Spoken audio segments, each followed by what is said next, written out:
teach the right thing. I said, what you mean? He says, well, some of the things that you read in the Bible are cultural. I said, help me.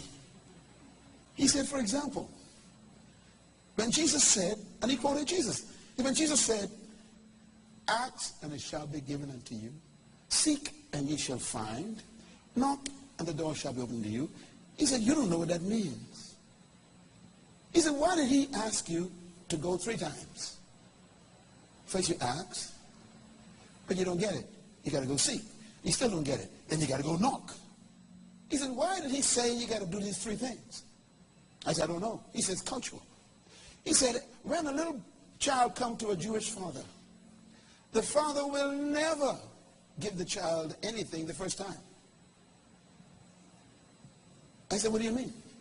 He said, when a Jewish child comes to their father and asks for anything, I want some cookies, I want ice cream, I want to go to the somewhere, the father will say no. And the kid would go run off. Come back the 3rd time. Dad, can I have? Matter of fact, the word Abba is the word father in Hebrew. He said, Abba, can I have this? And you say no. And the kid will go off. Come back the 3rd time. Abba, can I have this? And the father will say, yes, you can. I said, why do you do that in your culture? He said, because when a child asks for something, you want to see whether he really desires it.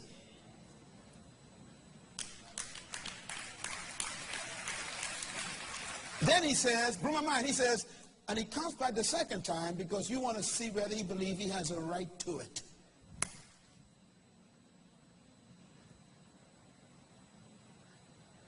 He said, that is why Jesus said, when you come to God for anything, he wants to see if you believe you have a right for it, to it, and you desire it. If you quit coming, it means you never wanted it anyhow.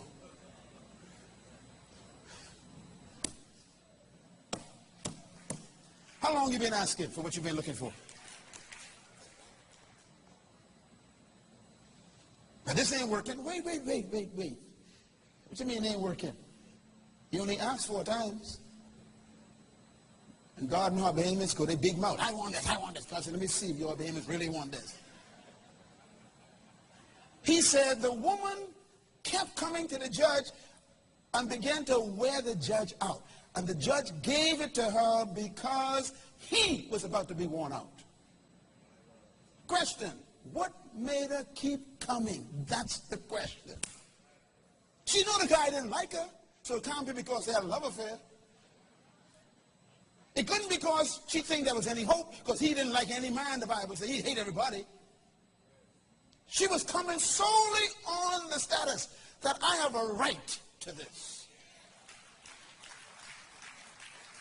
You are about to move into that position in the next 12 months that everything you ask for, God's going to give it to you because you know it's rightfully yours as a citizen, not just as a member of the family. You are citizens of the kingdom of God and members of his household. Now let me close with this. You know, if your father's a king, you are what? A prince and a princess. We are the only kingdom in history where the king is also our big brother.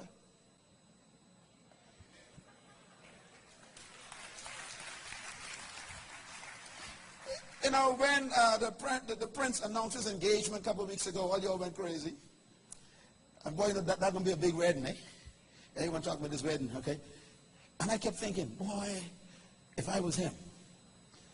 Let me tell you something about Prince William. Prince William will never talk about money. Never talk about money. Why? Born in it. Only poor people talk about money. Clap, Myles. Give us a clap. Yeah. He will never talk about food. Never talk about food. Why? Born in it. He will never talk about house, needing house. Never. Why? Born in it. Access to all.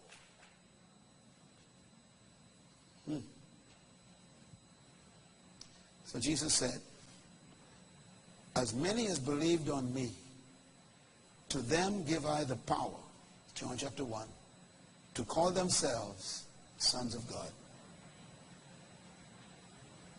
Can I say it again? To many as believed on me, he says, to them gave I the authority to call themselves sons of God. Then he says, therefore, do not worry about what you will eat, what you will drink, what you will wear, how you will live. Take no thought of these things, but seek ye first what? The kingdom of God and his righteousness, and all these things shall be added unto you. You ain't supposed to pray for food, he says.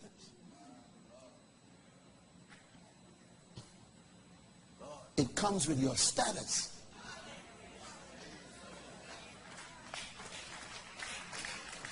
I feel the anointing flowing right here. See, you were never born to beg. You were born to collect. You were born to have access to endless supply. If your father is who you say he is. He's King of Kings. So we are strange people. Now, please don't take this literally, okay? But suppose, for example, all of us were children of Hubert Ingram. Lord have mercy. But anyhow, that's the point I'm making. I just thought that would be real nice here. That'll make you remember everything here.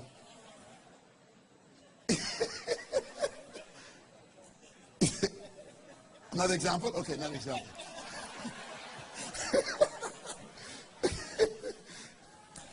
If all the British people were children of Queen Elizabeth and Prince Philip, they'd have no worries. That's the point I'm making. But they'll still be citizens of Great Britain, but also members of the household.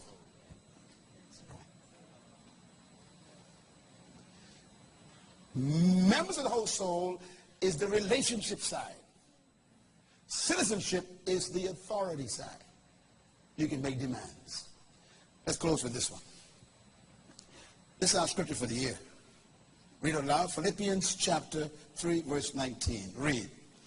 Their mind is on earthly things. That's the one sitting behind you. But our citizenship is where? In heaven. Lord have mercy. Dual citizenship. Years ago, I decided which one is more important. I got 2 passports. I decide which one will be more important to me. Whether it will be the earthly one or the heavenly one. You got to make that decision this year. He says, if yours is from earth, then your mind will be on what? Earthly institutions. How can the bank help me? The insurance company. How can this job help me? How can this, I can get a borrow from my friend. I can get a loan. He says, you can depend on these people down here. You got to decide where your citizenship is going to be this year. But he says your citizenship should be where? In heaven. He didn't say you go into heaven to get it, you know. It is. Lord have mercy. I just came back from speaking in the United States at Morris Cirillo's conference. And while I was there, I was talking to them about the citizenship. The place almost exploded. 10,000 people never heard the thing from the Bible. And I was telling them, I said, in my bag, I got my passport. Right here. So see my passport, Bahamian passport. I said, now where am I? They say, Orlando. I says, right. I said, where's Orlando? America. I said, isn't that amazing? I got my passport in America. I am not an American. See my passport? I am in your country, but not of your country.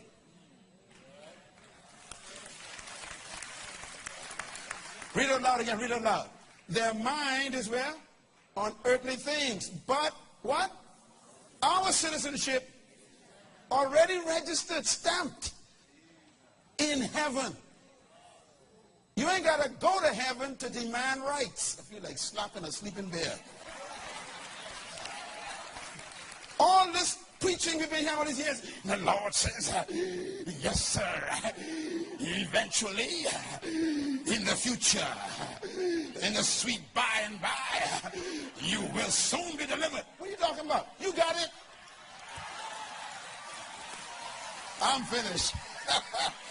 Come on, give God a praise. Woo! Come on, Lucille. This ain't for tomorrow. got your passport, stand up on your feet and wave your passport. Say, I got it now. Come on, let me see you use your faith. Say it, I got it now. Stand up on your feet and shout, I got it now.